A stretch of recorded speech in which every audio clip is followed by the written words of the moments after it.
Good morning, Dog Nation. I'm Brandon Adams, and this is DawgNation Daily, the daily podcast for Georgia Bulldogs fans, presented by Merriweather and Tharp, getting ready for Kentucky on Saturday. And on today's show, we're going to talk about why this game, this opponent, for all the reasons why it's typically not always a thing of beauty, might actually be a great time for Georgia to show what it's all about. We'll give you some facts and figures. We'll give you some words from the important players and coaches involved in the game, and we'll talk specifically about one guy in particular that could showcase himself in a very positive way on Saturday. We think that Kentucky's a real opportunity for Georgia, and while we're not 100% sure of exactly how Georgia shakes out the rest of the season, there's some reason for skepticism. I don't deny that. The opportunity in front of Georgia is as big and robust as it ever was. So with all of that, plus Terrence Edwards here today, fun show, getting deep into a chance to get back on that horse on Saturday and see if you can knock off those Kentucky Wildcats. So we're glad that you are with us for it. It is DawgNation Daily, the daily podcast for Georgia Bulldogs fans, presented today by Merriweather and Tharp, and it begins right now. Today's episode of DawgNation Daily is brought to you by Merriweather and Tharp, your source for Georgia divorce. Find them online at georgiadivorceteam.com. Presented by DawgNation.com, this is DawgNation Daily, the daily podcast for Georgia Bulldogs fans.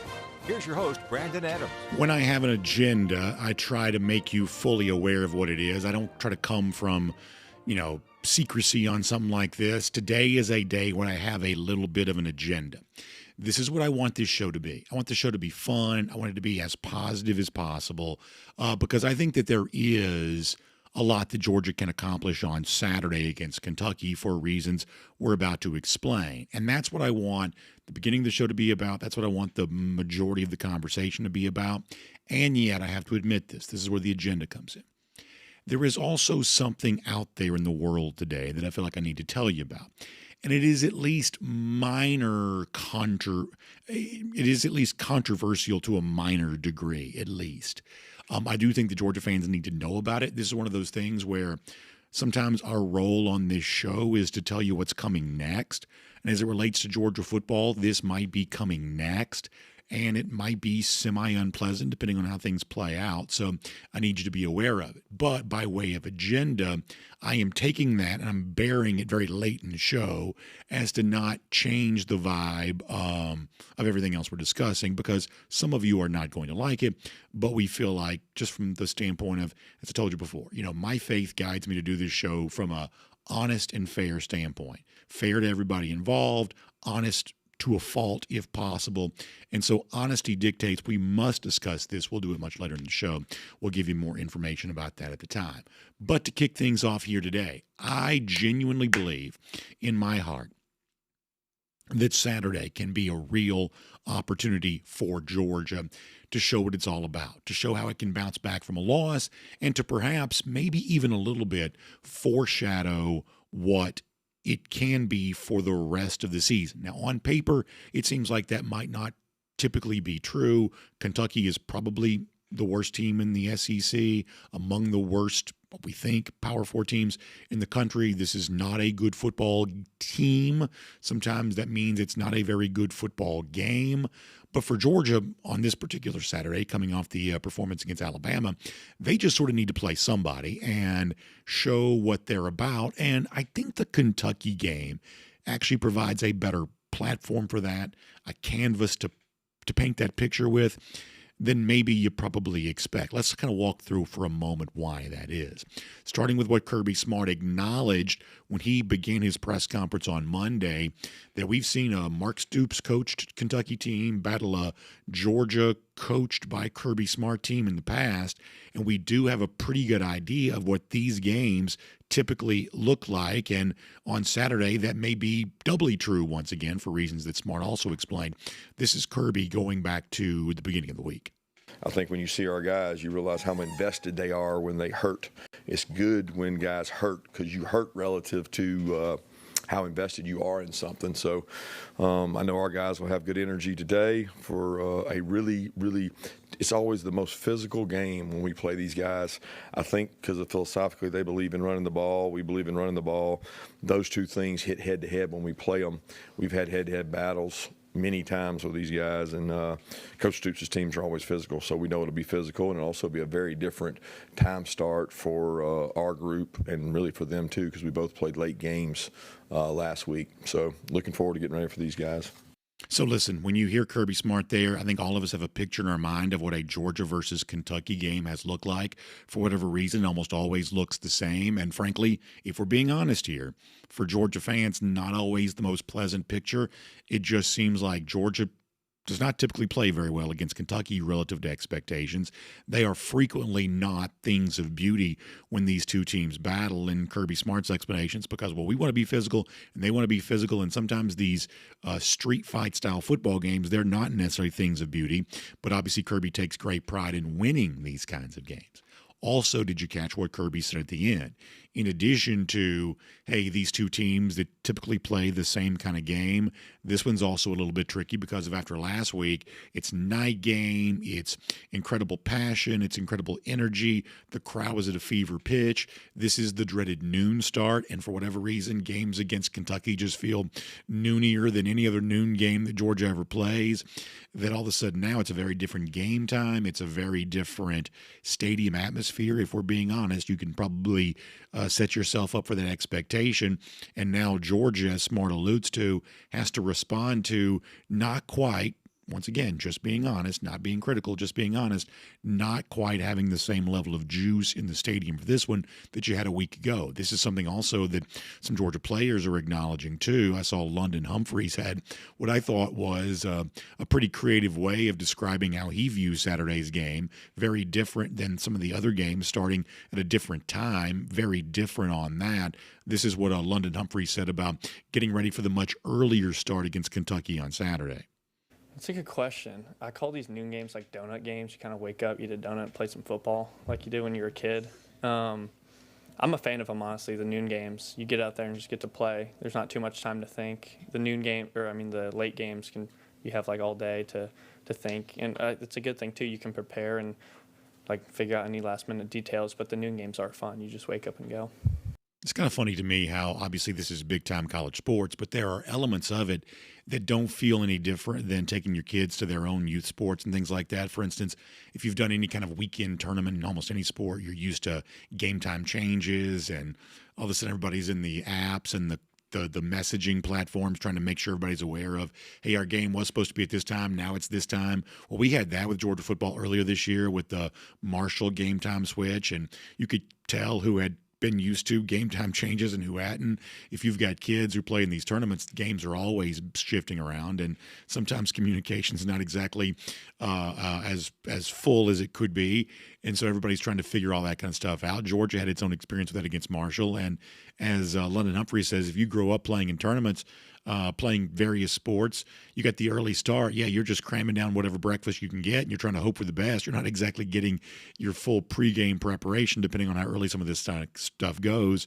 And obviously the noon start in terms of college football feels a little bit like that too. So that's the picture for Saturday.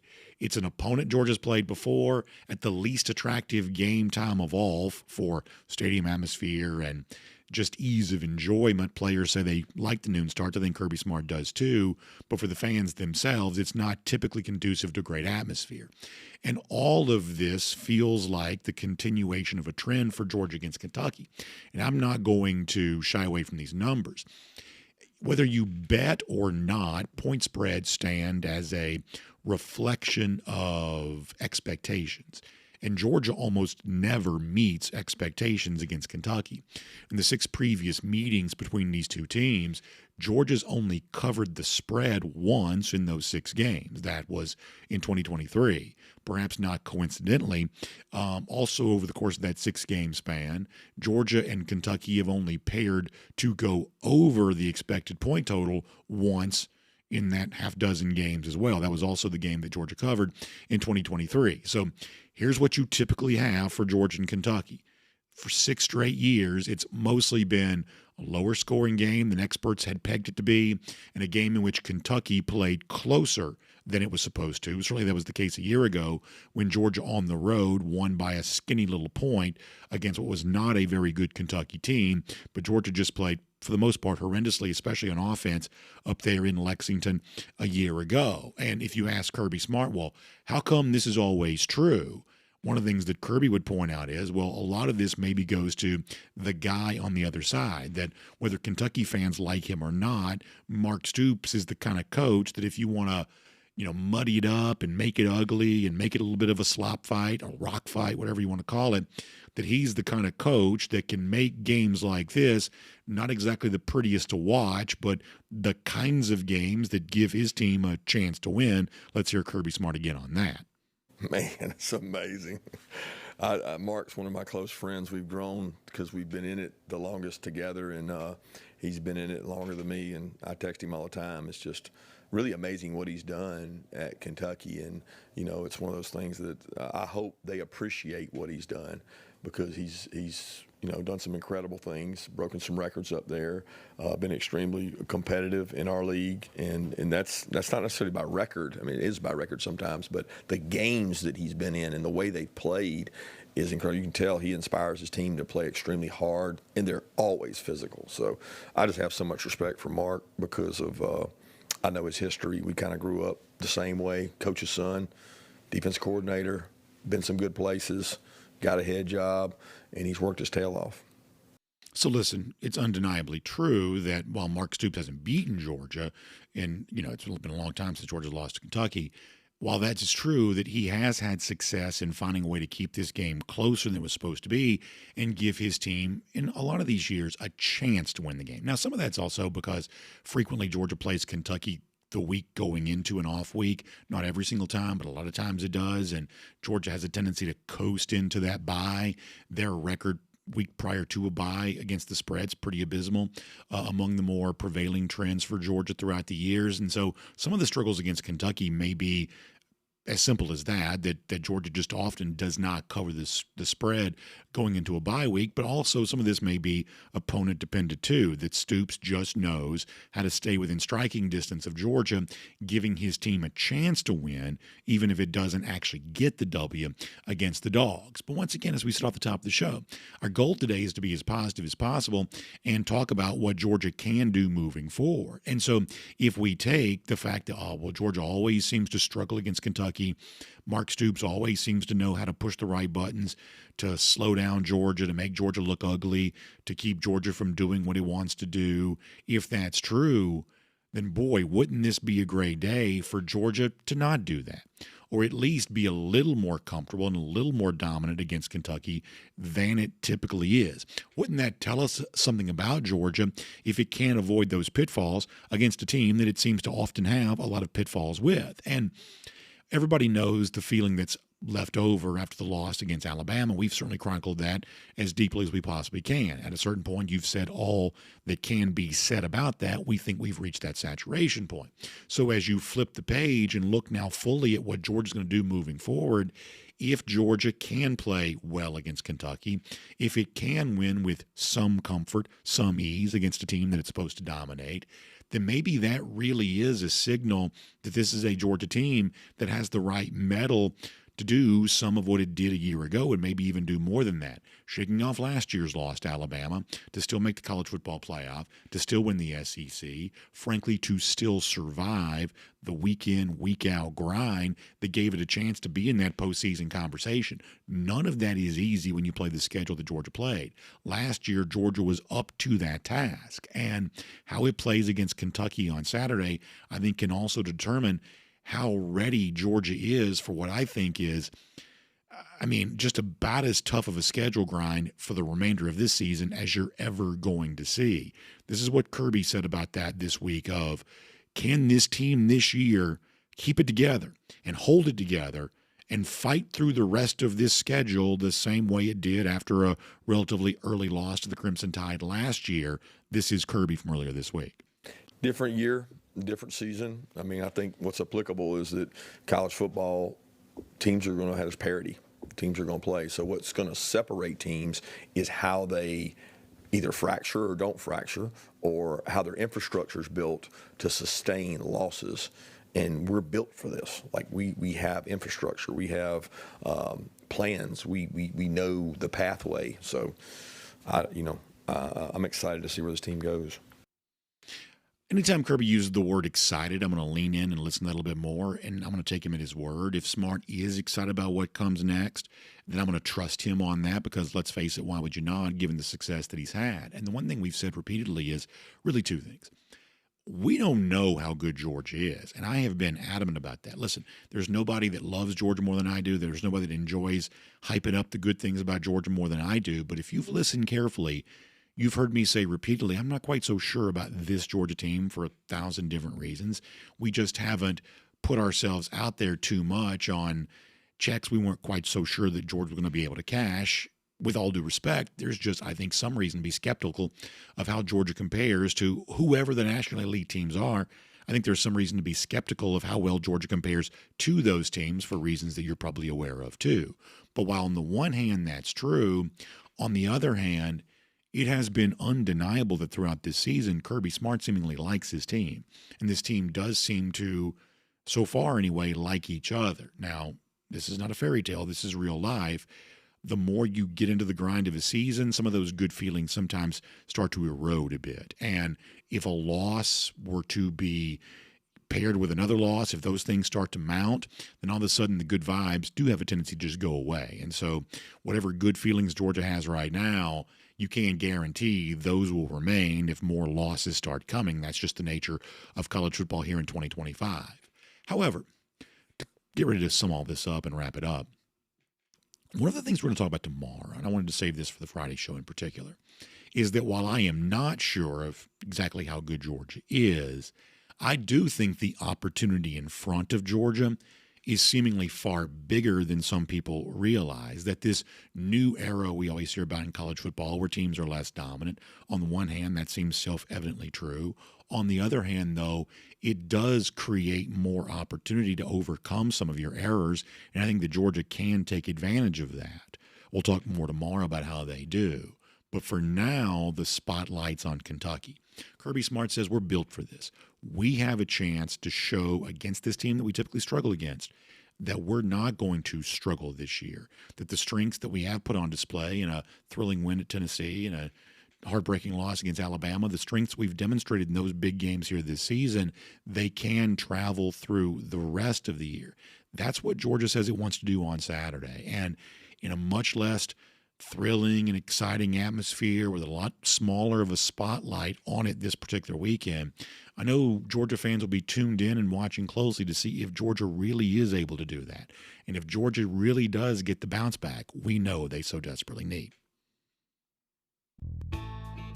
My name's Brandon Adams, and this is DawgNation Daily, the daily podcast for Georgia Bulldogs fans, presented today by Merriweather and Tharp.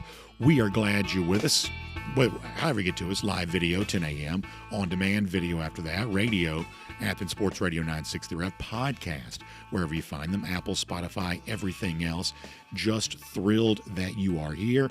And a big thanks to our friends at Merriweather and Tharp who make it all possible. Your source for Georgia divorce. That's what Merriweather and Tharp is all about. And we know the divorce conversation is not a pleasant one. The show just sounds different when I start talking about divorce. I do get that because everybody's got some experience with this topic, and I hate that. It's one of the things in life that, you don't have to look very far to see the heavy weight and pain that can be caused, the repercussions that can be manifest by a divorce situation. And I've never shied away from describing that reality as exactly what it is. But at the same time, in certain situations in your life, you also find that as an unavoidable next step. And if that's your situation, well, how do you set yourself up for happiness in the next season of your life? Because that's my wish for all of you in every situation. Of course, I want happy lives for the folks in my audience. And if this is something you have to go through, maybe it was not chosen by you, but it was chosen for you. In other words, this is going to happen whether you wanted to or not. Well, all the more reason to make sure you're well protected throughout this, your relationship with your children, your finances, all of that is gets proper consideration from expert folks who've been through situations perhaps similar to yours thousands of times in the past. That institutional knowledge can be put to work for you, and that's true now statewide. Brand new office in Columbus. You've got offices Savannah, Athens, Peachtree City, Carrollton. You can roll through all the locations in Georgia where Meriwether and Tharp now has attorneys embedded within those communities, knowledge of the local courts, and of course, knowledge about how the various aspects of family law here are going to impact your situation. So please find them online. It's GeorgiaDivorceTeam.com. That's the website because they are statewide. GeorgiaDivorceTeam.com. Meriwether and Tharp is your source for Georgia divorce, and we're so thankful to have them as a part of DawgNation Daily for what they do for so many of the folks in our audience during a really challenging time of need. Okay, let me give you a programming note real quick, and then I want to talk about Gunnar Stockton for a few minutes. Here is the programming note. So, and then I promise I'm not going to talk about myself a whole lot here, but a lot of you know I've been battling a little bit of a voice issue, and you know that it seems to be getting better, but at the same time, I've got some maintenance I've got to do. Tomorrow, that's going to require me going to the doctor. This is the only other time I anticipate a doctor's appointment for me coming in the way of a show here. I just felt like I had to do this at this particular time tomorrow. So later on this afternoon, we're going to record tomorrow's show. We've got a really big show planned to roll into the weekend. It'll be just like a normal show, and it's recorded only a few hours ahead of when we would typically do it live. So that will be tomorrow, I think unavoidable because of what I have to do. And then after that, I'll still be going to the doctor, but it'll mostly be in the afternoon after that. And I think you're noticing, hopefully you are anyway, sounding better, getting better, working to do that. I'm taking really good care of myself. I'm trying to, something that doesn't always come easy for me, but we're trying to do that. A doctor's appointment tomorrow morning, next step on that. So thanks for your patience as we record today's show this afternoon and then air that as if it were live. What was they used to say on the Olympics, plausibly live? We'll be doing plausibly live tomorrow on the show. We've also got Terrence Edwards coming up in a moment. Prior to that, though, let's get ready to go around the DawgHouse here today. It's presented by our friends at Daytona Beach. And as I said, I want to talk about Gunnar Stockton for a moment. And let me tell you why I want to talk about Gunnar Stockton. So a lot of times leading into the season, here's what I said my wish was for Gunnar, is I did not want Gunnar Stockton to be the main focal point for the Georgia football conversation. That if we were coming in here every single day and every single game with some sort of referendum on what Gunnar Stockton was or wasn't, that probably was not great for Georgia. That you wanted Georgia at its best has always been kind of an ensemble cast. And so therefore you wanted, if Georgia is at its best this season, Gunnar Stockton to simply be one of the things that's going on with Georgia and not a point of fixation around the Georgia football conversation. That's what I said that I wanted. After Saturday's game, it seems like that is what was true, that the prevailing conversation about the game has not really centered around Gunnar Stockton very much, the Georgia quarterback. It's been about 1,000 other things. But even though that's what I said I wanted, I have to admit, perhaps the kind of person that can never be satisfied, I have to admit that the conversation post-game after Saturday has been so quiet around Gunnar that I have found myself more curious about him of, okay, well, what really was his role on Saturday? And what is Georgia getting from Gunnar? What do they maybe need after now, 4 games this season? That's a third of your regular season. What have they gotten from Gunnar? What do they need more of the rest of the way? Almost a non-factor in the first quarter because Georgia went its offensive possession so quickly, 3s and out. Alabama just dominated time of possession. They had the ball for nearly 13 minutes in the first quarter. Obviously, Georgia better in the second half, but there were some misfires in the fourth quarter. So exactly what is Georgia getting from Gunnar Stockton? And sometimes I like to broaden things out, get outside the bubble of DawgNation, go to a more national view on this, because while most of the national people know less about Georgia football than we all do, sometimes it's the zoomed out perspective that gives, it can at least anyway, give a little bit of a clearer picture. And what I thought was interesting was a little bit of a contrast in how some see Gunnar. Frankly, that's not even saying it accurately enough. a pretty sharp divide, may be a better way of saying this, of exactly how good Gunnar Stockton has been through 4 games this year. For instance, let me show you this from Bill Conley, ESPN.com. He recently ranked all of the quarterbacks in Power 4. I guess he's doing this each week. This is the first time I read this piece. And he had Gunnar Stockton ranked as the 20th best quarterback in college football thus far. I don't think 20 is a bad number necessarily in terms of a national rank for Gunnar. This is what he writes. He says, at this point, Stockton is the personification of the Georgia program as a whole. He's clearly talented, pretty good at everything, but not necessarily elite at anything. He's thrown 39% of his passes at or behind the line of scrimmage. That's the 6th most in, Power 4 or FBS. He's averaging just 5.9 air yards per attempt. That's the 7th lowest. That's keeping the Dogs on schedule, but as Bill Conley points out, explosiveness is proving to be an issue. So in some respects, Conley there damns Stockton with faint praise, but he still ranks him as the 20th best quarterback in college football. And if you think about there being 130-some teams in FBS, that's not a bad rank overall. It is interesting to note, though, that the writers at CBS Sports also do their weekly ranking of all the quarterbacks. And while ESPN and Conley's numbers have Gunnar 20th, CBS actually has him far lower than that. Let me show you this on the screen. They actually have him 34th right now, beyond the list that get a write-up. He just got a mention. 34th best quarterback, falling down from 13th the previous week, obviously after he did good things against Tennessee. So at one point in time, he's 13th. Now they have him at 34th. ESPN's got him at 20th. So let us do a very simplified version of this conversation here for a moment. As I mentioned, there are 130-something teams in FBS football right now.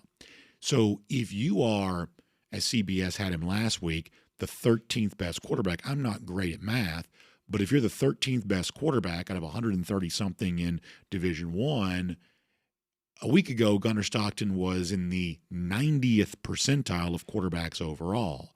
And if you can remember back when you're in high school, a 90 gets you an A. So instead of thinking about where Gunnar ranks, let's put a grade on him. So a week ago, CBS had Gunnar as an A quarterback coming off the game against Tennessee. Now, I think that Gunnar is more than capable of doing what Georgia needs for him to do, but compared to the rest of quarterbacks in college football, do I think that Gunnar Stockton is truly an A quarterback? If I'm being candid, I would say probably not. I think the better, more likely rating for Gunnar Stockton may be what Bill Conley has him at now. Once again, if Conley's correct and Gunnar Stockton really is the 20th best quarterback in college football, that puts him solidly within the 80th percentile of quarterbacks. And once again, go back to when you're in high school. If you got an 80 or an 80 whatever, you're in that 80th percentile. That's a B. That's a B. So CBS at one point in time had Stockton as an A quarterback. That rating didn't last very long. ESPN right now has him as a B quarterback, somewhere in the 80th percentile. CBS now, though, has him in the ranking of 34th. That puts you kind of in that 70th percentile. 70-something gets you a C. So if we think about those ratings coordinating with percentiles, and those percentiles coordinating with grades, we've got a divide right now where ESPN thinks of Stockton as a B-level quarterback and CBS thinks of Stockton as a C-level quarterback. And once again, to keep the point as simple as we can make it, I think that Georgia is just fine with Gunnar Stockton as a B-level quarterback. I do, just fine. I think that Georgia will be in some real trouble if Stockton brings his C game, C as measured by the rest of the sport. If he's a 70-something percentile style quarterback, I think at that point, Georgia's probably not getting enough from Stockton. If he's a B-level quarterback, doesn't have to be necessarily as good as he was against Tennessee. That was an awesome game. Georgia probably doesn't win that if he doesn't play as well as he did. But I don't think it's fair to Stockton for Georgia to say, we got to have you go out and play like an A-level quarterback every single week for us to have a chance to win. That'd be unfair to Stockton. I think being a B-level quarterback compared to the national standard is probably good enough. Was Gunnar that good against Alabama? I think your mileage may vary based on how you evaluate that. It is interesting to hear how Gunner himself evaluated his performance and the offense overall. Clearly, he looked at a day in which it was really the defense and some coaching decisions that got the most attention. Gunner did not shy away from also saying he thinks the offense needs to be better too. This is what Gunner said postgame. What we didn't connect and do what we wanted to do at the end of the day, and they ended up beating us. And we just got to finish the job and get better. You were able to make adjustments in the second half. So what was working well for you after the adjustments? What adjustments did you guys need to make? I think we executed a little bit better, but still we just need to play better. It starts with me, look myself in the mirror, and get better. So that is Gunner Stockton saying that they executed a little bit in the second half, but just need to be better overall, which I think a lot of Georgia fans would agree with. So let me kind of sum this up this way and we'll wrap this up. I do think that Gunner Stockton needs to be, based on the national standard, at least about a B-level player for Georgia and its offense to be everything that it wanted to be. And I don't know that's exactly what you got for the full game from him against Alabama. Probably does need to be better going forward. And once again, the Kentucky game on Saturday is actually a perfect chance to prove that. If it's two physical teams that want to run the ball and want to stop the run, if this game against these Wildcats is typically kind of ugly and gross and low scoring, quality quarterback play could make the difference. And if Gunner can step up and look a little bit more like the Tennessee version of Gunner, playing at home against this Kentucky team, a team that Georgia's expected to beat by 3 touchdowns, but almost no one thinks probably actually will win by that margin. At least I certainly don't. But if Gunner can step up and demonstrate a little higher level of play, then I think that also can give the Dogs some confidence moving into the stretch run where performances from Stockton are going to matter. Didn't get a lot of attention coming off the Alabama game, but maybe needs to be a bit more of a factor moving forward than he was this past Saturday. And as we said, the Kentucky game provides a great chance to show what he's all about right there. That's also Around the Dawghouse. It's presented today by our friends at Daytona Beach. Great time to go to the beach. Obviously, Georgia's got another off week here coming up in a few weeks. You got the Georgia-Florida game here coming up, too. We think staying in Daytona and heading over to Jacksonville. That's not a difficult trip to necessarily make either. So lots of opportunities for you to come up and enjoy the stuff at Daytona Beach. 20-some miles of shoreline, which creates lots of hotel, resort options and great savings. You can fly there. There's an international airport that takes you right to Daytona Beach. And you can enjoy the restaurants, the surfing, the fishing, the golf, all the stuff that this tremendous beach is famous for. Of course, you know it for the Great American Race and all the great motorsports. But listen, there's a lot more than that taking place at Daytona Beach. Take it from someone who grew up going there every single year, and some of the great memories I have in my childhood revolve around Daytona Beach. There are new memories being made at Daytona Beach all the time, and you can make some of your own. So check out DaytonaBeach.com/hotel deals for more on that. That's DaytonaBeach.com/hotel deals for more on that. All right. Before we're done, as we told you, slightly controversial. Georgia fans need to be aware of it. Problem looming, maybe. We'll tell you what it is. But for now, on everything about where Georgia goes from here against Kentucky on Saturday, let's talk to Terrence Edwards, the great former Georgia wide receiver, here on DawgNation Daily, presented by Merriweather and Tharp.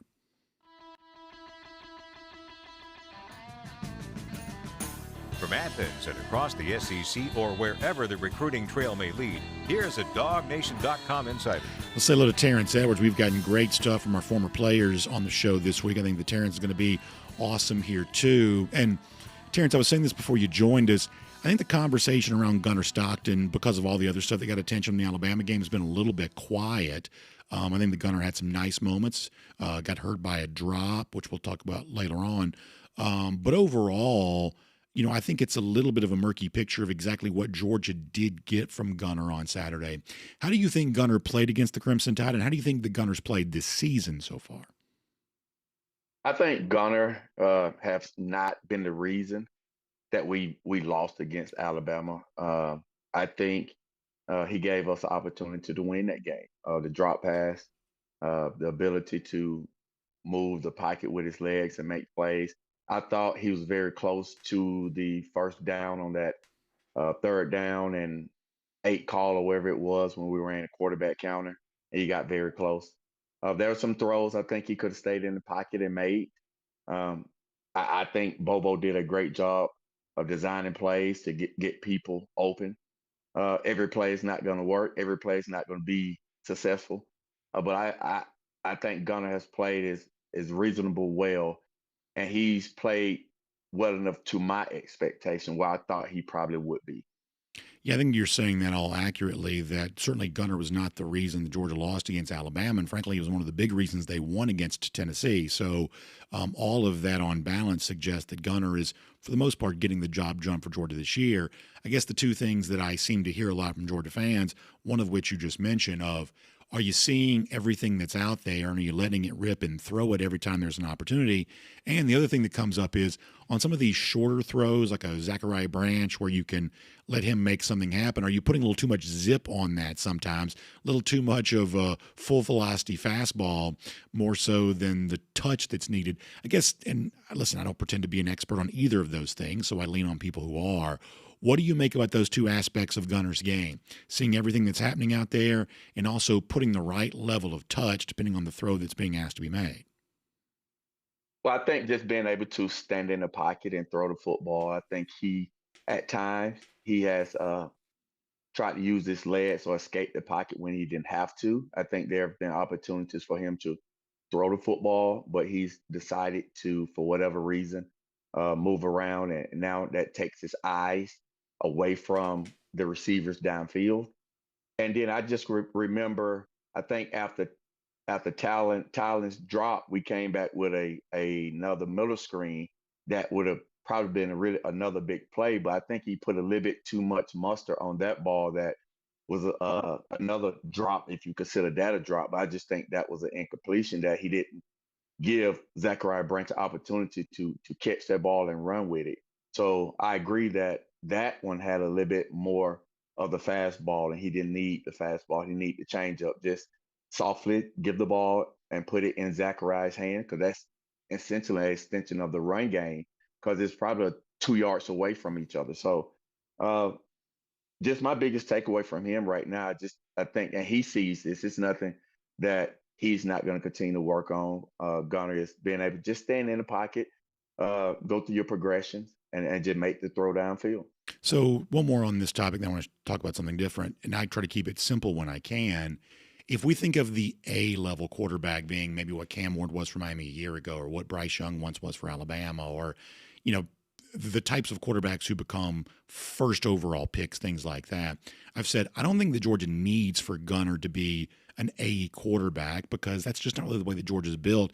They've got strength in other areas. At the same time, I don't think that Georgia needs Gunner to be a C quarterback either. He's got to probably be a little bit better than that. That Georgia probably needs a B-level performance from Gunner, one of the 20 or so, 25 best quarterbacks in the country. And if he's somewhere in that 20 to 25 range, to the extent that we can even rank every quarterback, then he's probably giving Georgia about what it needs from the quarterback position.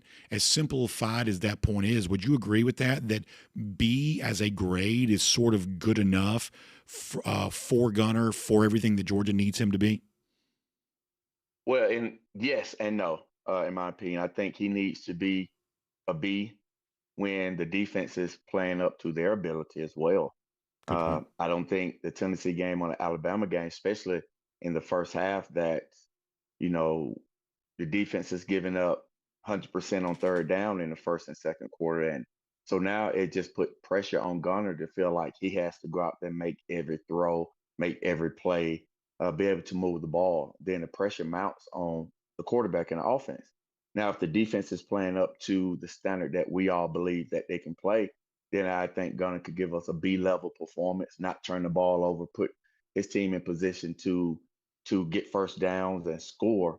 That's the Gunner that I would like to see, because if we have to rely on Gunner being an A to A plus, then I personally believe the other aspects of the team, special teams and defense, is not living up to their expectation.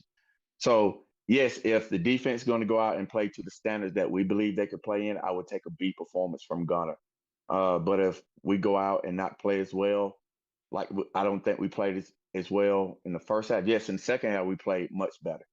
But defense got to give them a full game for Gunner to be the B-level quarterback that we need him to be. So I want to talk about the Talon Taylor drop here for a moment. And obviously, I think the one thing that any wide receiver will tell you is, and we can see this with our own eyes, is everybody has drops. And it seems like Georgia's had more than their fair share. But, Ryan Williams had a drop on Saturday. Julio Jones had drops. You know, it's like everybody has drops. The question is not how do you keep from having a drop. I think if you get enough targets, you're going to have a drop at some point, and it may be a bad one. The question is how do you move forward and get better? Because it does seem like in the past for some Georgia guys, the drop turned into a loss of confidence, and now it's more drops. And listen, I wouldn't know the first thing about lining up and playing wide receiver, but mentally, emotionally, that makes all the sense in the world to me of, hey, you know, it's almost like the kid in left field in Little League. Once the ball gets hit to you, if you don't make the play, now you don't want the ball anymore.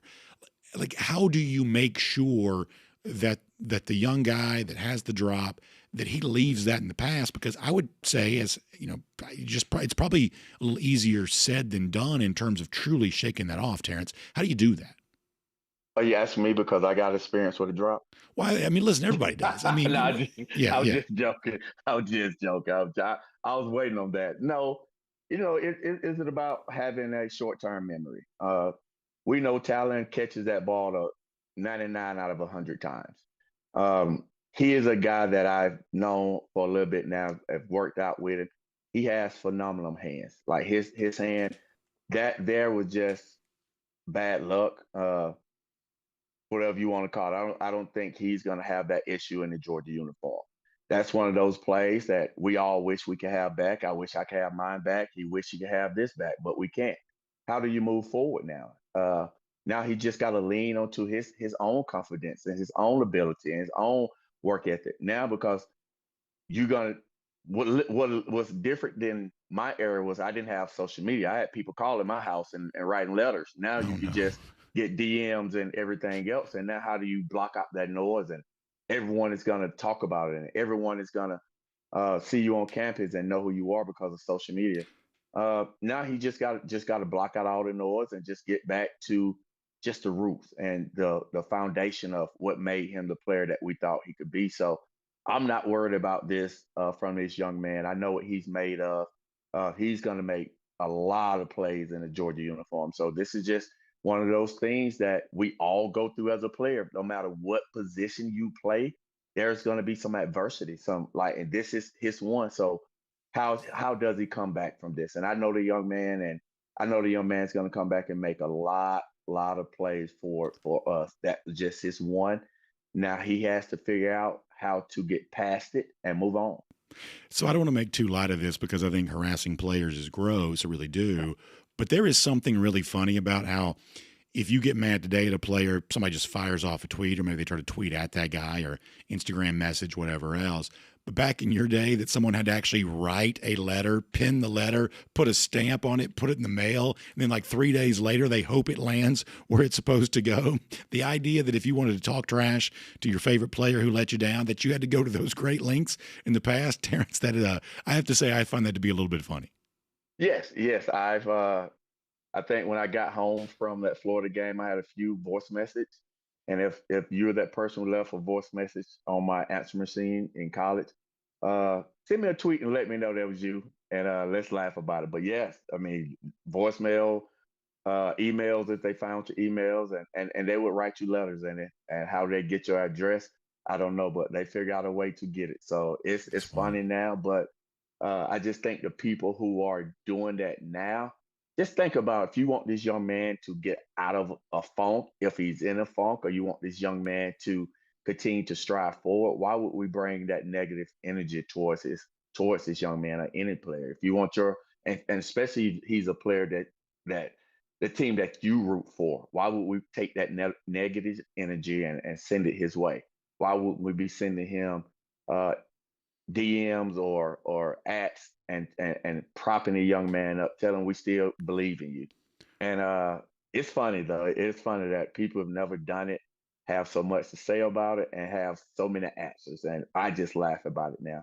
That's really funny. Well, a similar situation involving Nate Frazier, who had another fumble. And look, here's the thing is that, okay, well, if a guy fumbles, the conventional wisdom, well, you can't really trust that guy. But the truth is, Georgia can't be done with Nate Frazier. Georgia's got to build Nate Frazier back up because Georgia needs Nate Frazier. And if you listen to some of the stuff that Kirby Smart said this week, we're going to talk about this in the show more tomorrow. Kirby is obviously approaching this from that standpoint of Georgia does not have the luxury of saying, well, if you're going to fumble the football, we can't have you in the game. No, Georgia's still got to play Nate Frazier. They just need him to play better. So it's a similar situation. You want to build Talon Taylor back up and restore his confidence. Georgia has to do that with Nate Frazier. He's got to stop fumbling, but Georgia needs to play Nate Frazier. Even if Chauncey Bowen's going to be your leading rusher now, maybe that's the case. Georgia can't just push Frazier aside. He's still going to have a role in this team, and restoring his confidence, very different situation in that, hey, a fumble is more about absorbing the contact and keeping the football in your hand, things like that.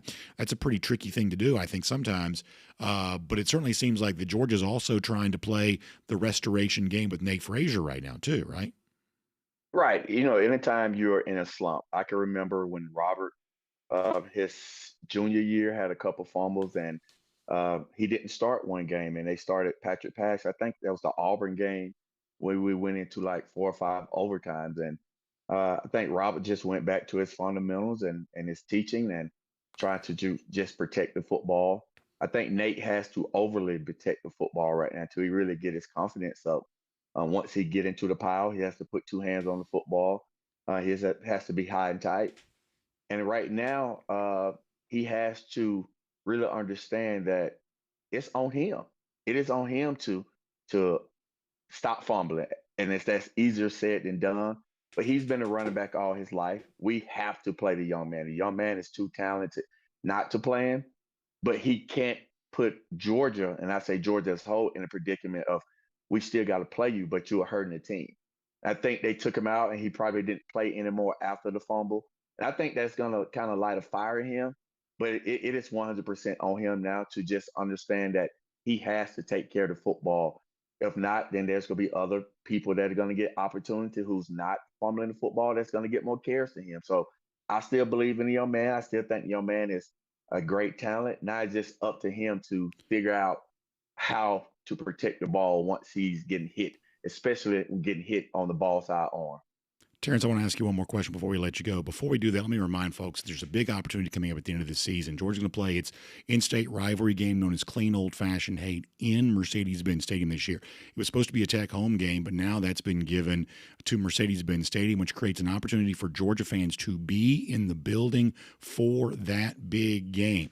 So we want you to be a part of this. The one we known as Clean Old-Fashioned Hate. You have your chance to get tickets for the game. Go to mercedes-benzstadium.com/events. You can purchase your tickets. Georgia fans have a chance to fill up Mercedes-Benz Stadium and make what was supposed to be a Tech home game a Georgia home atmosphere with tens upon tens of thousands of Georgia fans in the building that day. This is going to be a pretty accessible ticket compared to some others here this season, so it's a real opportunity. If you're a Georgia fan, you want to cheer your team on in the big in-state rivalry game, how about mercedes-benzstadium.com/events to purchase your tickets on that. That's mercedes-benzstadium.com/events. It's Black Friday afternoon, Friday after Thanksgiving, Georgia against Georgia Tech in Mercedes-Benz Stadium. We want to see as many Georgia fans there as we can possibly get. So one more time, mercedes-benzstadium.com/events. Tickets are on sale right now. All right, Terrence, to finish it up with you here for a moment, another topic that's getting some attention is the absence from Noah Thomas in this Georgia offense here right now. He drew some penalties against Tennessee. That was valuable. He's obviously playing the same position as Colby Young, and right now Young is having really an outstanding season, I think, for Georgia. That's a valuable piece. But Noah Thomas was a guy that put up big numbers at Texas A&M. You would presume came to Georgia for a sizable NIL deal. What do you make about the fact that we haven't seen very much of Noah Thomas in the Georgia offense? Really wasn't even on the field a ton against Alabama on Saturday, at least the snap counts would have you believe. What do you make of what's going on with Noah right now? Yeah, I've noticed that as well, that he hasn't got the opportunities that I thought he would have gotten. And I'm not there every day. I don't know what's going on in the weight room. I don't know what's going on the field. I don't know what's going on in the classroom. Is it the playbook? We just can speculate, but it's for a guy who made a lot of plays last year, and for him to be kind of absent this year is strange. And I thought he was going to be a big piece of having him and Kobe out there together, having 2 big wide receivers. So I hope at some point, for whatever it is, he gets this opportunity to show what I thought he was going to be a big part of this offense, and so far he has not. Just his height, just being able to use his height is a weapon, and for whatever reason, it just haven't worked. But I'm still hopeful that we figure out a way to get this young man opportunities to play because I think he's a talent. So for whatever reason, he's not getting an opportunity. Since I'm not there, I'm not going to speculate. But I just hope whatever it is, he figured it out and we could get him on the field. Terrence, I always love your analysis. It's always sharp. We appreciate your time. And, of course, I love what you're doing for the community, too. Next generation of pass catchers, you're working with them on your own team there at Mount Vernon, of course, across the state, too. And for people who want to connect with the Terrence Edwards Wide Receiver Academy, get some of the training that you're famous for providing, how can they do that? You can reach me on all social media platforms at Terrence Edwards Wide Receiver Academy. Terrence, thanks so much for your time. I really appreciate it. Thank you. Let's take a look around the rest of the league. This is SEC Through. Yeah, really good stuff from Terrence Edwards. We're going to talk more tomorrow about the Noah Thomas situation, just simply from the standpoint that folks are starting to notice. People outside the bubble of Dawg Nation are starting to pay attention to this. I think that Georgia's actually handling this situation, I think, pretty well right now. I do want to see more from Noah Thomas because, we had heard really good things about him for a good long while, and he was a valuable part of the A&M offense a year ago, a passing offense that wasn't particularly good. Noah Thomas still had a very good year. So we think that Noah Thomas can have some moments for Georgia. Hope that happens. We're going to talk more about that on tomorrow's show, setting the stage for game day and getting ready for Kentucky on Saturday. Now, let's get ready to go cruising around the SEC, courtesy of Royal Caribbean. Y'all know how much I love Royal Caribbean. You know how much, Royal Caribbean right now just has so many fun and exciting things going on. And we love celebrating all of those things. And I tell you, when you think about big experiences on Royal Caribbean, Utopia of the Seas is an awesome thing to be thinking about because, look, if I could go on a million cruises and cruise for months and months, I guess I'd probably want to do that. But the honest truth is, I've got two kids. They're both very busy. They're both involved in their sports. My wife's got stuff going on too. She works now. So when we're going to go on a cruise vacation for the four of us as a family, we're coordinating all these schedules between, hey, what's the football season look like for me? What does my work schedule look like? What does my wife have going on? What do my kids have going on? And sometimes the intersection of all four of those very busy schedules mean that while we'd love to take the 7-night cruise or even a longer cruise if we could, sometimes it's the shorter cruise, the 3 or 4 night option that actually fits our schedule a little bit better than that. And Royal Caribbean understands that for a lot of people, the option of a shorter cruise just makes more sense. And this may also be true for you if you've never cruised before. It's a different experience. You're not quite so sure. Oftentimes people want a little bit of a taste of something before they dive in for the full experience. And so oftentimes first-time cruisers are also taking those 3 and 4 night cruises, the shorter cruises, just to sort of see how much they like it. We think once you try Royal Caribbean, you'll be hooked forever.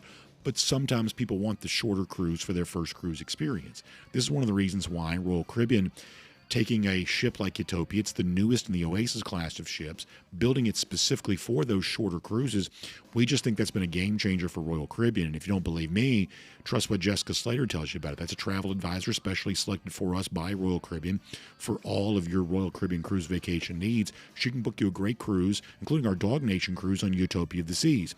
You can give her a call, 770-718-9147. That's 770-718-9147. You can also email her, jslater@dreamvacations.com. All right, let's get ready to go cruise around the SEC courtesy of Royal Caribbean. You'll remember, beginning of the show, I said, got an agenda today. There's something semi-controversial that we need to talk about. I'm going to bury it late in the show as a way of not amplifying it more than it needs to. Sometimes we feel like we need to tell you about something, hey, this may be coming, without fanning the flames of hysteria, because honestly, if I can avoid infighting among Georgia fans, just from a quality of life standpoint, that's what I try to do. But I'm also convicted about my need to be honest, so I'm about to be honest with you right now. Georgia may have a Carson BECK problem coming up. Let me explain it to you this way. Every program is going to have high-profile quarterbacks transfer out of their program because that's just the nature of the quarterback position. Only one can play. About half the quarterbacks in any given year are former transfers. Every team's got transfer quarterbacks. because the quarterback position gets so much attention, when a quarterback does leave, there's just going to be a lot of discussion and chatter about that. Georgia, for the most part, has avoided a lot of real significant controversy with its transfer quarterbacks. Just being candid here for a moment. When a guy like, say, Jacob Eason, former five-star, left after the 2017 season, first of all, he was a very good soldier about how he chose to leave. And I don't say this with a great pleasure, I'm just being honest. Once he left Georgia, he wasn't that great. He was okay, not a great player. And so, therefore, there wasn't a lot of buyer's remorse when it comes to Georgia and Jacob Eason. The same thing is probably true for JT Daniels. JT Daniels was, I would say, not his own fault necessarily, but tremendously controversial while he was here at Georgia. Why is the five-star transfer sitting the bench while Stetson Bennett is playing? Hugely controversial. But after Georgia won the national championship in 2021, JT Daniels transferred out. I don't take pleasure in saying this. It's just true. JT Daniels just wasn't that good when he left Georgia. He was okay at West Virginia. Then he goes to Rice. And then after that, JT Daniels stopped playing football. He essentially retired from the game. There was also a retirement from football from another five-star quarterback that left Georgia, and Brock Vandagriff. Whatever attention you could have gotten from Vandagriff, he's going to go play in the SEC, and he's going to play against Georgia. It just ended up not being that big of a deal because I like Brock Vandagriff a lot, but Vandagriff was just not a great player at Kentucky. Therefore, there wasn't that much of an opportunity for buyer's remorse. There just wasn't. The one guy up until now that has had some potential for controversy, if you really think about it, it actually didn't materialize the way that it could have. When Justin Fields left Georgia after the 2018 season, man, there was a real opportunity that could have been a real big controversy. And I think we're led to believe that the situation between Georgia and Fields while he was here in 2018 was not good. I think we're led to believe that. It was really weird. But upon transferring, for about 4 reasons, this ended up not being as big a deal as it possibly could. Reason number one is this. For whatever happened between Fields and Georgia, Justin Fields, in the eyes of a lot of national people, took some of the blame for that. I remember we had Trent Dilfer, who's now the UAB coach. Back then, he was the guy that ran the Elite 11. We had Trent Dilfer on the show back during that era, and Dilfer said on our show that he had told Justin Fields directly that Fields should not go to Georgia, that Georgia already has an entrenched starting quarterback. It was Jake Fromm, you'll remember that, and that if you're going to go to Georgia, I promise you're going to sit the bench. Dilfer said he told that to Fields. Fields apparently didn't care, came to Georgia anyway. So whatever happened between Fields and Georgia, in the eyes of some nationally, Fields took some of the blame for that from coming to Georgia in the face of advice from others that he maybe should not have done that. The other things are, even though Justin kind of rattled some pots and pans as a way of earning his eligibility at Ohio State, back in those days you had to make your case. If you wanted to be eligible, you weren't just granted free transfers. You had to demonstrate some sort of hardship as to why you wanted to make the transfer. And so Fields did some complaining about his time at Georgia as a way of earning that free eligibility after the transfer. But beyond that, Justin didn't seem all that intent about talking about Georgia. I just don't think that Justin felt he had a need to. And so therefore, you could put a microphone in his face. He just wasn't saying much about his time at Georgia, which made that go away. Now, there are 2 other things that kept the Justin Fields potential controversy from erupting. Him leaving, going to Ohio State, having more success there than he'd obviously had at Georgia. The first thing is this. The Fields era, for as good as it was at Ohio State, and he's a Heisman finalist, made the college football playoff. That's a good career. Ultimately, that performance got obscured a little bit because do you remember what happened in Fields' final season? And I mean this legitimately. There's a pandemic. That whatever Justin was at Ohio State, what he could have been that final year, folks were just distracted in 2020. They weren't paying as much attention to that at the time. There was a pandemic that muted to an extent the chatter around Justin Fields at Ohio State. And the biggest thing of all is 1 year after Fields performed at Ohio State, Georgia won the national championship, something that Fields did not do while he was with the Buckeyes. That's the biggest thing, but all told, the one transfer quarterback that had a chance to be pretty controversial, leaving Georgia, going to Ohio State, having better success at Ohio State than he had at Georgia. It never really materialized for all the reasons I just mentioned. If you lived through that, you know what I'm talking about. I think there is a chance that Georgia is not going to be quite so lucky with Carson Beck. And once again, I'm just saying this to be honest. I'm not saying this to fan the flames. I don't really have anything against Beck, but I'm just calling balls and strikes here for a moment. That Beck, because his situation is different than Justin's, Beck, his camp, they probably feel like they need to play the PR game a bit right now. Beck, for rightly or wrongly, fairly or not, has been sort of passed over by NFL draft scouts 2 years in a row now. Could have left Georgia after 2023. Apparently didn't get the draft grade that he wanted. Certainly did not get the draft grade he wanted after 2024. And then obviously the injury made that even more complicated. Carson Beck is trying to resell himself to NFL draft scouts over again, and he right now is doing a lot of media appearances as a way of playing the PR game in order to do that. There was a big profile of Beck at ESPN here this week, and as you try to reintroduce yourself to NFL scouts and rehabilitate an image that was, I think, in some cases fairly tarnished a year ago, you're going to have to talk about your side of the story when it comes to the situation at Georgia a year ago. And maybe it's only human nature in the midst of that, that you may, even if it's a light touch, you may want to point the finger of blame in the direction of Georgia for why last year was so bad. In other words, it's not my fault. It was actually Georgia's fault that we had these struggles. Big story, ESPN.com this week. I think it's my job to read some of this to you because your favorite team is mentioned prominently in this. And then once we're done, we're not going to talk about this much more because no need to amplify this more than it already is. Let me read you the first quote here. Andrea Adelson is the writer. Mark Schlabach contributes. Reading straight from ESPN.com, it is written that Beck's decreased efficiency and accuracy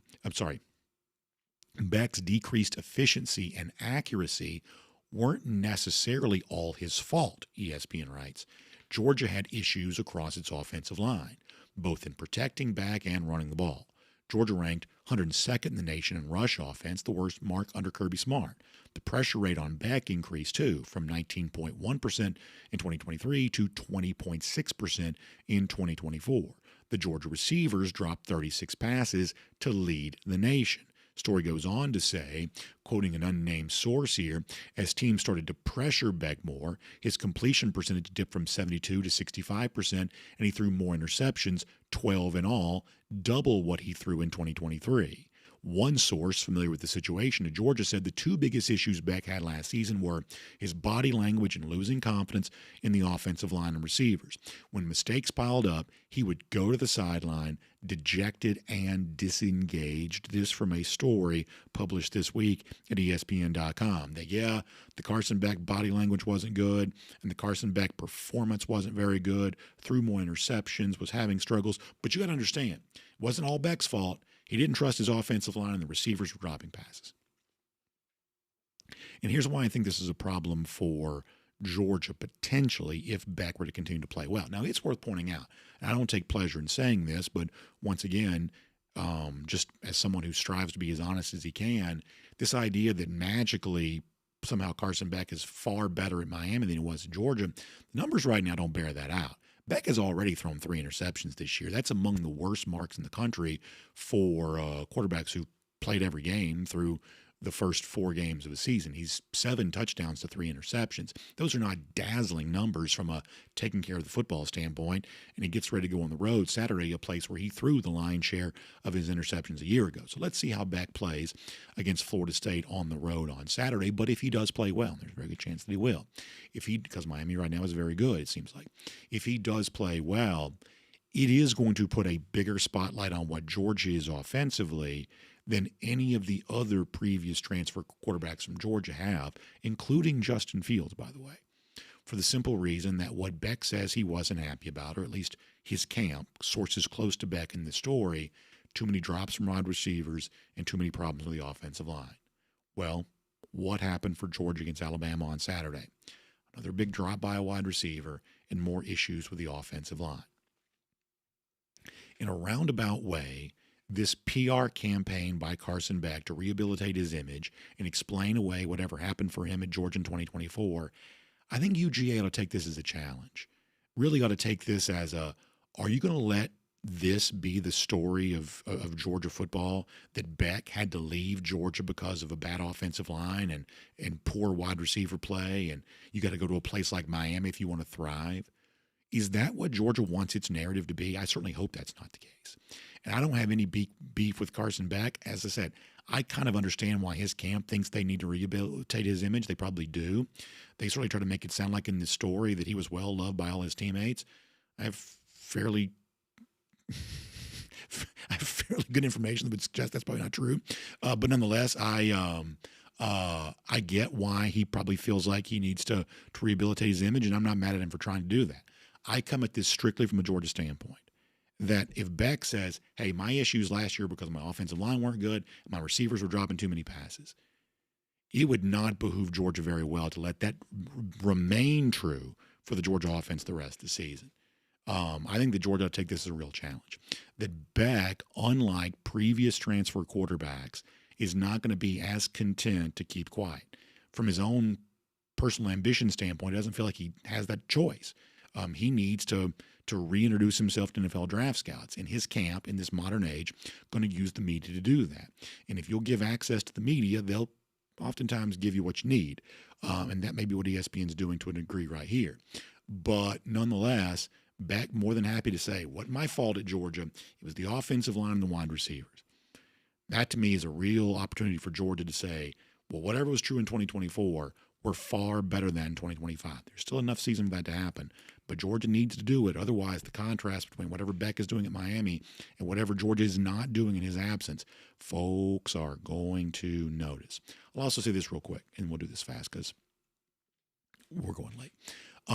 Interesting story, Pete Thamel, ESPN, about the Big Ten seeking, I guess you'll call this private equity investment up to $2 billion. This is essentially a fancy way of saying a loan.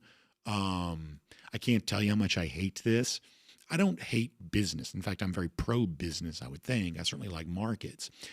But while I like and don't shy away from college football being a business, just because you're a business doesn't mean you have to be a corporation.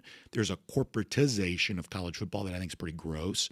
And I think this would essentially, if the lines are blurred now, this would be something far different from this. You'd be taking college football, at least in terms of the Big Ten version of it, and now you would have something in college football you've never had before. You'd have ownership. What the book of Proverbs says, what the borrower is slave to the lender. Private equity would be your lender. You would be the borrower, and you would basically say, these people are the boss of me now. They own me now because they've given me this infusion of cash. And if they're the ones that are signing the checks and paying the bills, they're the ones that make the rules. College football has been a special institution that up until now, almost like a national monument or a park, has been unowned, just shared by everyone. But boy, it's amazing how much some people want to change that. And all of the gross, bad, radical change in college athletics right now, all of it seems to be coming from the Big Ten. We believe, and maybe this is a faint and false hope, but we believe the SEC is more of a respecter of tradition than the Big Ten is. Perhaps they'll prove not to be.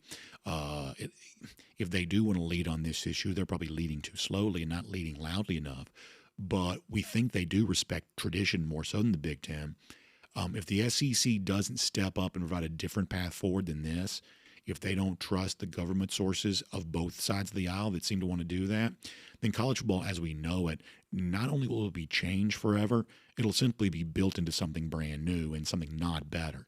And that seems to be what the Big Ten wants, which is why I believe the Big Ten needs to be stopped. And we'll make that cruising around the SEC courtesy of Royal Caribbean. Now for us on Saturday, great chance to be back at the UGA bookstore once again. And honestly, if you are going to the game, my advice to you, whether it's before the game or come see us after the game, stop by the UGA bookstore to take advantage of all the great-looking apparel that the UGA bookstore has for you to shop from. The stuff that that's well known, like the Peter Millar. They've got Onward Reserve now, which I love to see. They're in that. Stuart Simmons, the Nike coaches gear, Horn Legend, so many of the great brands. You can find that at the UGA bookstore. Also, how about this? 2 massive autograph guests from 9:30 in the morning till 11:30 coming up on Saturday. How about your chance to see Atlanta Falcons first round pick Jalen Walker and the terrific former Dog Nazir Stackhouse, one of the most beloved members of the recent Georgia Bulldogs. Both Jalen Walker and Nazir Stackhouse going to be at the UGA bookstore on Saturday. What an awesome autograph opportunity that's going to be. I hope you'll stop by and see them. And don't forget, you get that customization shop now. You want the NIL style jerseys. You want your own special flair put on that with the patches, things like that. You can get that from the UGA bookstore across an array of sports, not just football. So stop by and see us at the UGA bookstore before the game, after the game, or you can shop online at UGAbookstore.com. And as we wrap up here today with a golden shoe, I liked this from our friends at the UGA Spike Squad. Of course, always doing a great job of keeping the Georgia student section juiced up the way it needs to, and also reminiscing back on when now former Atlanta Braves manager Brian Snicker was there at Sanford Stadium to be celebrated. Obviously, Snicker no longer going to be the Braves manager. The UGA Spike Squad shouting him out from his time coming to be honored at Sanford Stadium on the event of the Braves winning the 2021 World Series. Of course, Snicker and Kirby Smart have had a good relationship with each other. Braves fans, Georgia fans, strong overlap between those two fan bases. And I will tell you, as someone who's also a very big Braves fan, I'm a very big fan of Brian Snicker, too.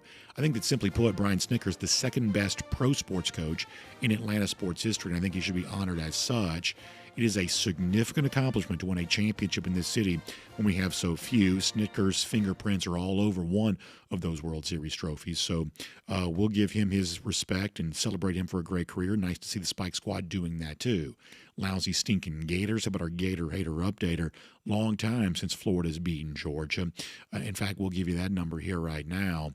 How about that? Just a big one. 1,790 days. That's how long it's been since Florida's beaten Georgia. That's our Gator hater updater. Y'all have a great day. I'll see you tomorrow. DawgNation Daily presented by Meriwether and Tharp. We'll look forward to talking to you then. And on video, time now for the R.S. Andrews cool down. R.S. Andrews is the one you turn to for your air conditioning, heating, plumbing, electric needs. They show up on time. They do the work that's promised for the price that's promised. You can trust them on all of that. To our live audience, obviously, as I mentioned, we're going to do a pre-record tomorrow because I got to go to the doctor. I don't anticipate having to do that during the show again during this period of time that I'm recovering from my voice issue. I do feel like I have to do that here tomorrow. So I know that's going to interrupt our live comments that we typically like to do. I do apologize for that. I don't do that lightly. If I could make different accommodations, I would have. But for tomorrow, just felt like I needed to go get this appointment done just so I can kind of stay, just sort of stay on top of this issue. I feel like I'm getting a little bit better. Maybe that's just, maybe that's just placebo effect or something like that. But do feel that way. So hopefully that is the case. All right, I'm going to get some comments here at DawgNation.com. Get that loading up here. We'll take a few, and then I'll get ready to rest my voice for a second. Then we'll get ready to record tomorrow's show. All right. Boy, my computer's going slow. You hate to see that. I'll see if I can pull up YouTube a little faster. And if I have to, I'll just go off my phone.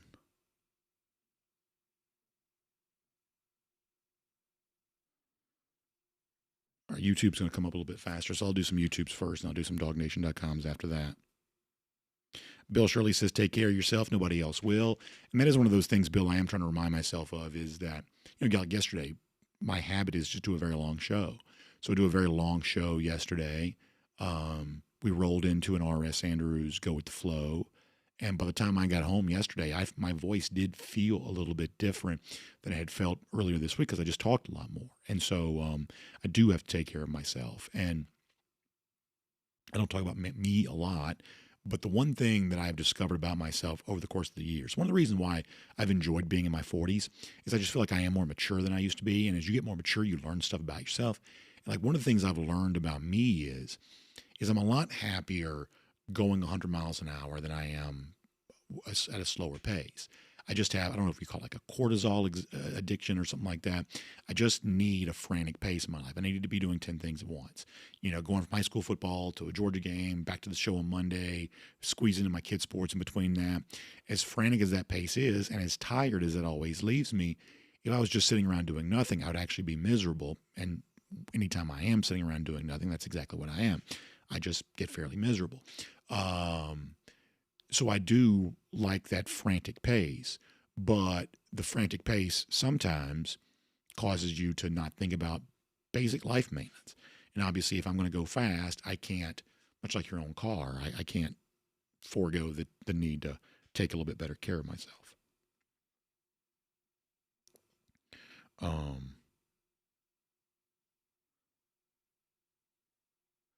Cody Powell says, how come both Auburn and Texas get bye weeks before our games against them? Yeah, this is one of those weird years where everybody gets the extra bye week, and there are a lot of those. And that's one of those things we probably need to pay more attention to is coming up. Well, you get the situation with Georgia and Alabama where both teams had the bye, and the situation with Florida where both teams will have the bye. But for Auburn and Texas, they chose to use, or they got the good fortune, I guess, if you want to say that, of getting a bye prior to that game against Georgia. And so Georgia will be facing some teams coming off weeks here coming up. This is one of those things that I don't make as big a deal about as others do because this has always been true in the SEC. For instance, Alabama for a long time played half dozen teams that were coming off a bye because those teams all wanted their bye before Alabama back in the height of the Saban era. Maybe I should make a bigger deal about it than I do. I don't because it's one of those things that's just always been true. Lance D says Noah's lack of production is probably due to not getting the playbook to Kirby standards, but it's also a tough look for any potential transfers that may be considering Georgia. I think the second part of that has the potential to be true. Think about a guy like Dominic Lovett, who had big numbers at Missouri, came to Georgia and put up smaller numbers here than he did while at Missouri. Now, I think that Georgia was very happy with Dominic Lovett. I think that Lovett was very happy at Georgia, but just the facts are the numbers for him at Georgia were less than they were at Missouri. I think he wanted to play in the pro-style offense and demonstrate that to NFL scouts. And the honest truth is I couldn't even tell you what Lovett's doing in the NFL. That's not something I keep up with a whole lot. But that's, I think, why he wanted to come here. But the numbers are what they are. In the case of Noah Thomas, who did not put up bad numbers at Texas A&M, if his numbers here at Georgia end up being far worse, it is the kind of thing that will be negatively recruited against Georgia at a position that's already a source of negative recruiting against Georgia. I think that's true. The one thing that, as an ignorant, non-coach, non-player, the one thing I've often wondered is, okay, right now Colby Young is a very good X receiver. Short side of the field, boundary side, big body. Colby Young is a very good X receiver. I don't want Colby Young off the field. Colby Young is very good. Very, very good. Maybe better than Noah Thomas. He really might. I guess the thing I would wonder is, can Noah Thomas not play the Z position, far side of the field, wide side of the field? Can he not play that?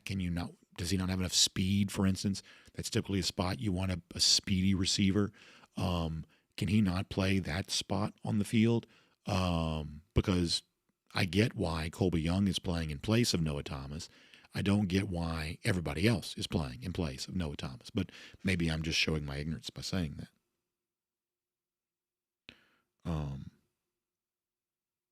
Elite GB says Noah's going to have his number called soon enough. He's got to capitalize on it every time the ball is in his direction.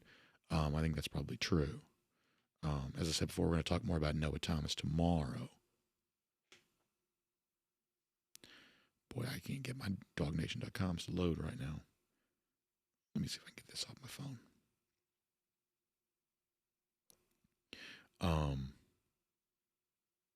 Cody Powell says Ole Miss has a bye, then a home game against Washington State. As far as I'm concerned,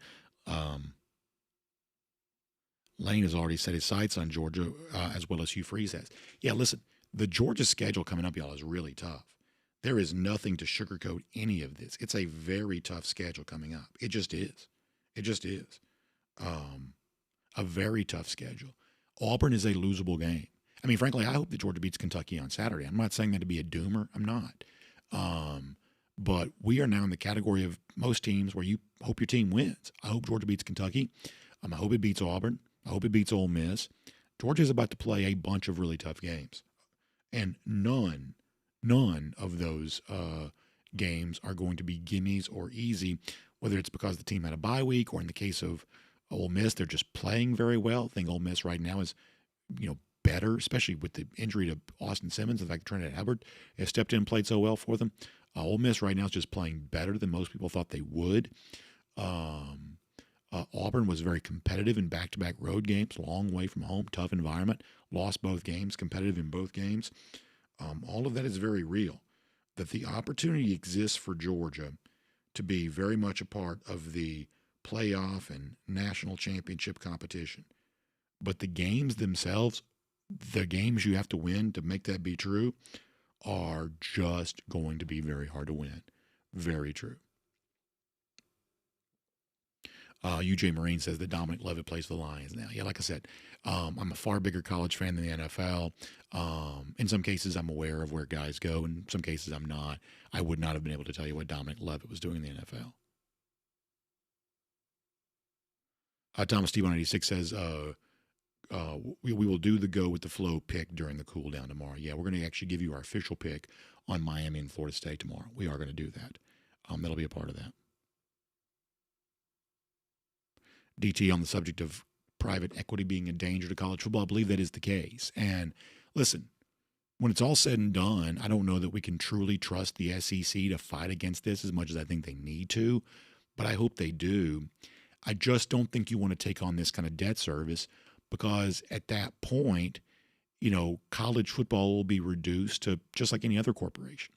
And as I said before, not to turn this into something that's not supposed to be, I'm not anti-business, I'm not anti-markets.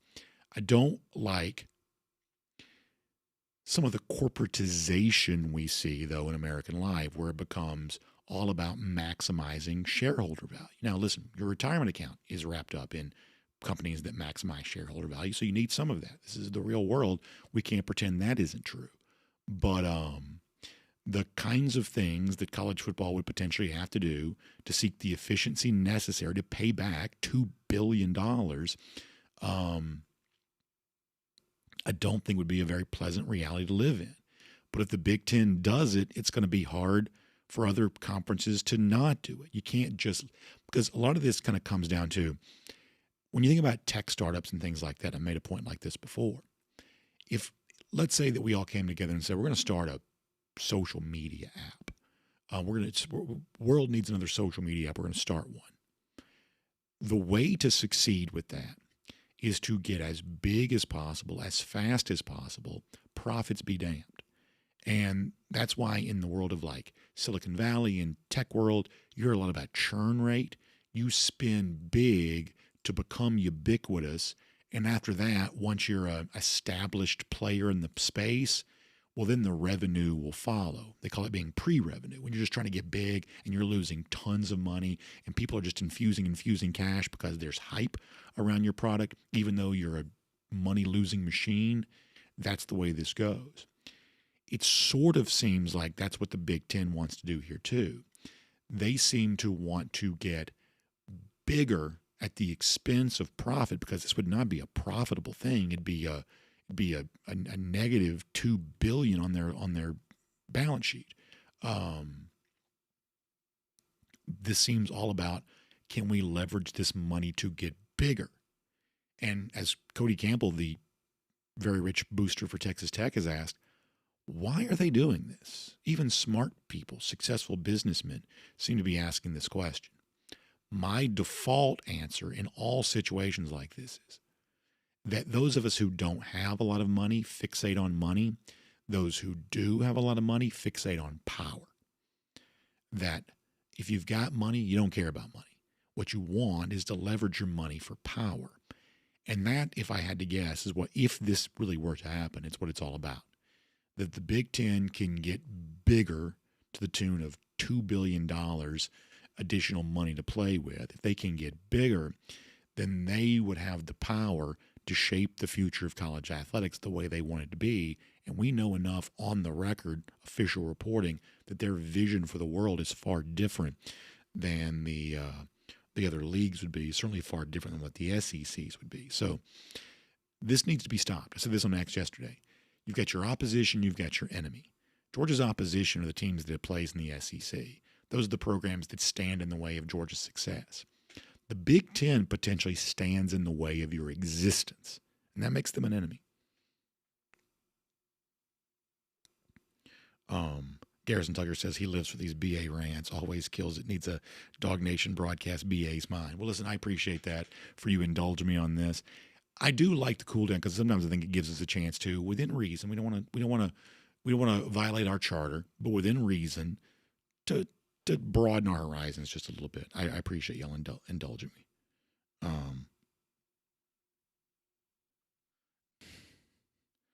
Let's see what else.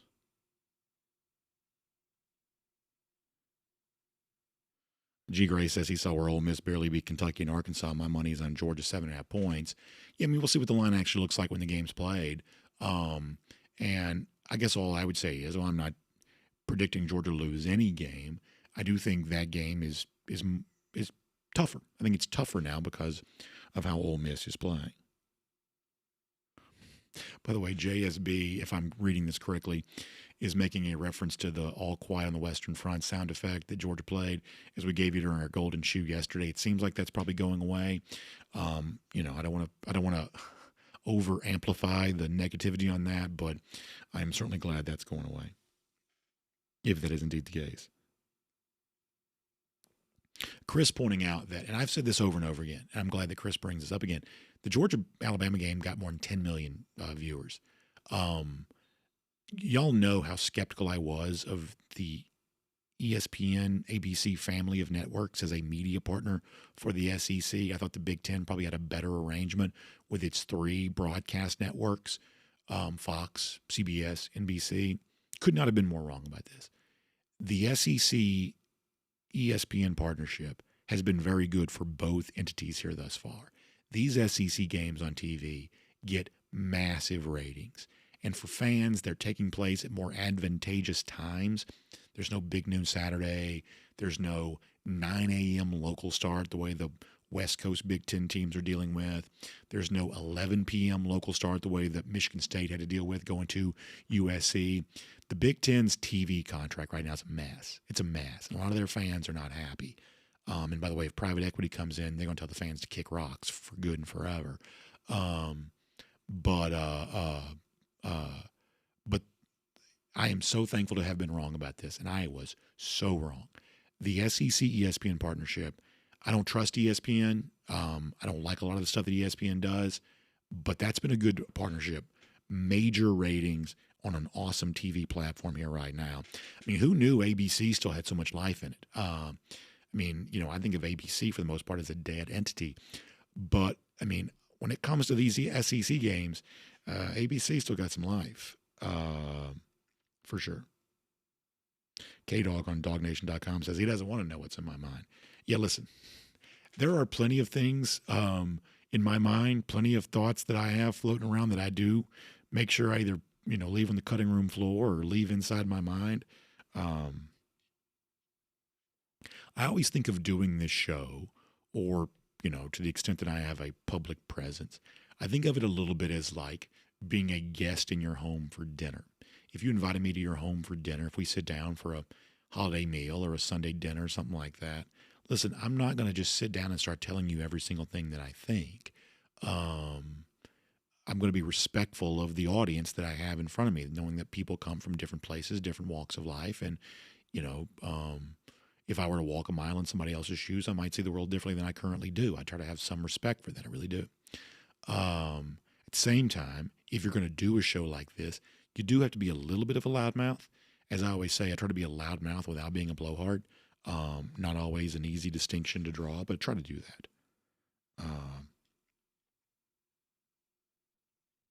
And Jay Shipe's also pointing out that's 3:30 CBS time slot's just gone dark. Yeah, I mean, for a long time, and I'm not close to the first person to make this point, but for a long time, CBS had a bargain of a price for the big SEC game, and for a long time, that felt like big-time college football. And I still miss the pageantry of the SEC on CBS, But the business part of it has actually been better on ABC. It really has.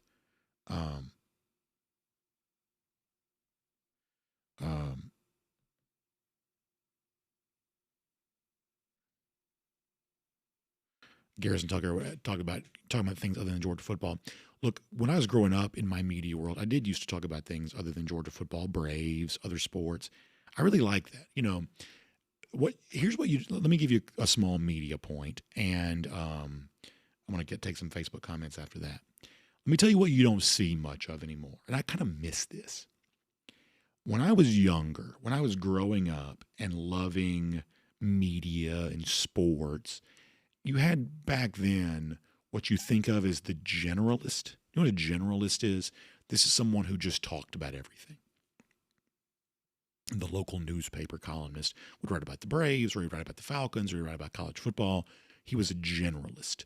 They're still columnists, of course, but that job probably means a little something different than it once did. You had the talking heads on TV. They would be talking about one thing after another, and you still have some of that on TV, but you actually have far less of that. FS1 is almost going away. ESPN has fewer of these talking head, blowhard, loudmouth, generalist style shows. Well, when I grew up, my version of that was I always wanted to be a sports radio host. That was my dream. I wanted to be a sports radio host. Now, some of y'all can't stand that genre. You can't imagine anybody wanting to do it. But honestly, regular folks talking about sports has always been really attractive to me. We try to do this show from that perspective. And I really grew up with the dream of being the generalist of, I've got an opinion on this, an opinion on that. Well, in this day and age, that's not really a ticket to success as much anymore. That if you look at those who are really having big success, for the most part, they are specific in a specific area. And I can tell you from my own career that when I narrowed my focus on Georgia football, I broadened my reach. I became much more, I hate to say it this way, but became much more successful by focusing only on Georgia football. But that thought of, man, it'd be fun to still talk about some other sports and give some other opinions and just shoot from the hip on a bunch of other topics. I do miss that sometimes. I do. Not that, listen, I will always do a Georgia football show. Always. Whatever the platform looks like, whatever the organization I'm a part of, I will always do a Georgia football show. God willing, and my voice holds out, when I'm 80-something years old, God willing, in good health, I'll still be doing a Georgia football show. But would I like to also talk about some different things? Sometimes I think I would. Let's see if I can get some Facebook comments. Then we've got to go. On Facebook, just for a moment.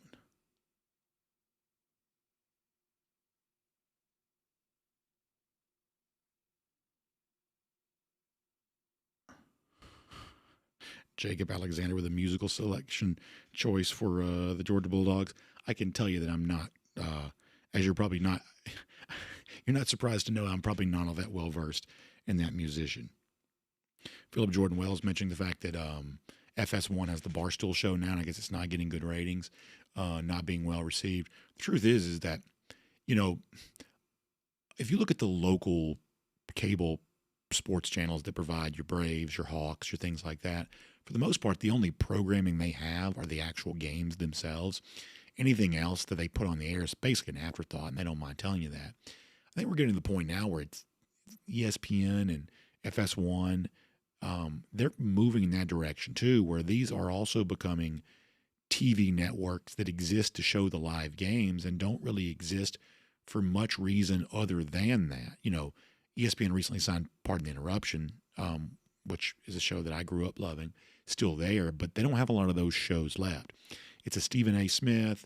The stuff with McAfee is essentially a simulcast of what he was already doing online. That's not exactly an ESPN production, and it's PTI. Other than that, they're kind of getting away from a lot of that embrace debate stuff they once did, and FS1 has tried 1,000 different combinations. The truth is when, as much as people hate him, when Skip Bayless first went to FS1 years ago, their ratings for a network that had almost no presence other than that, they actually weren't terrible. That for a while, Bayless was a pretty big star. Obviously, that was a star that fell pretty quickly, and eventually he lost his job there, and they've done nothing to replace him. But some of that I kind of attribute not to that, oh, that Barstool's not good, although, maybe you don't think it is. I just don't think that these TV networks have been able to find much success with those kinds of shows anymore.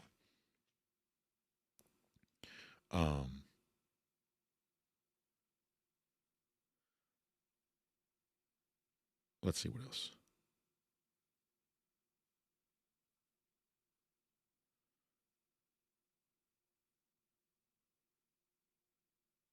And by the way, we will be back to normal post-game show on Saturday. I see Gary Holt and Jennifer Stevens Fleming talking about this. Back to normal full post-game show. I thought Kaylee did a great job this past Saturday. But as she said, no pitch count for me this week. So if you're there, we'll take you live. We'll take your calls. Oh, my gosh. Lord, please let us have something good to talk about. But that's what we're hoping for. But, yeah, we're back to normal there. Back to normal and excited about that. Daniel Aldridge, thanks for the kind words. Ralph Price, thank you for the kind words. Really appreciate that. And as you said, we're very proud of 10 years. Very proud. Listen, maybe you can't do 10 years of as much as we've done without some strain on the voice. Maybe that's just a natural consequence. And if that's the case, I would say it's some well-earned stripes. But I really appreciate that. Thank you. Brian Whitaker mentioning David Ross as a possible next Braves manager. I could listen to that. I don't think I want Tony Vitello. I don't want the Tennessee baseball coach coming. There's been some chatter about that. I guess I think we mentioned that yesterday too, so maybe we can say we started that rumor. I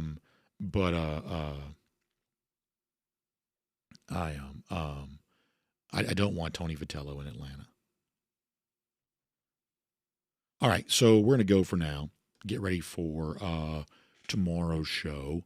So then we'll see you Saturday for normal post game. Back Monday, no more missing. I just got to go to the doctor tomorrow, y'all. I apologize. And hopefully they'll be giving me some good news, and I'm kind of progressing continually here. Seems like I'm getting a little bit better. Feel like I probably am.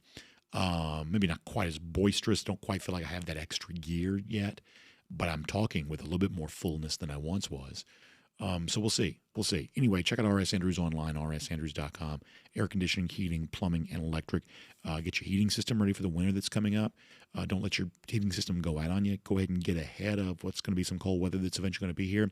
Online, rsandrews.com for that. Also tomorrow during our RS Andrews Cool Down Space, we will have our official pick for Miami, Florida State. A part of what we would do for Go With The Flow. Of course, Go With The Flow is on the DawgNation video channels right now. And the pick for Miami, Florida State, and our other best bets, that is on the RS Andrews Cool Down at the end of tomorrow's show, so you'll love that. All right, I will see you in Athens on Saturday and the show tomorrow. Y'all have a great day. Thanks for being here for the RS Andrews Cool Down and DawgNation Daily, presented by Merriweather and Tharp.